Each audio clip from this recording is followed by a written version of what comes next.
Non c'è pace nel piccolo comune di Polverara, investito ormai da un paio d'anni da una sequela di vicende scaturite da indagini a carico di ex amministratori per presunti lavori pubblici pagati ma mai realizzati e culminata con le 2 lettere minatorie recapitate al sindaco Alice Bulgarello.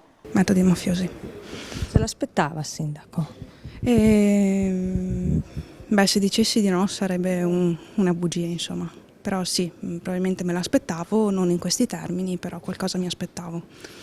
Quando uno pesta i piedi per fare l'interesse del paese, può essere che arrivino anche queste cose. I danni a carico degli enti pubblici potrebbero aggirarsi intorno al €1.000.000 e così Comune e Regione si sono costituiti parte civile nel processo che vede come imputati ex amministratori e imprenditori. È un processo per come parte civile il Comune si è costituito assieme alla Regione per delle opere che in realtà non esistono, sono state pagate, sono stati finiti i soldi, si sono spesi i soldi di un finanziamento regionale per la costruzione di un museo che in realtà è uno scheletro, non esiste. Cioè, uno scheletro senza finestre, senza impianti, però le opere sono state dichiarate ultimate e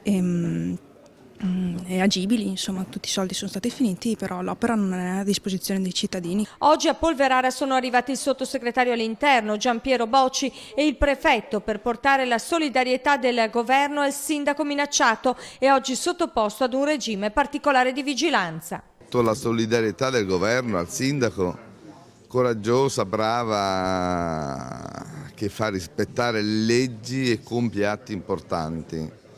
Risponde alle minacce dimostrando di essere un sindaco che prima di tutto sa che la legge va rispettata, perché senza legge e senza regole non c'è comunità.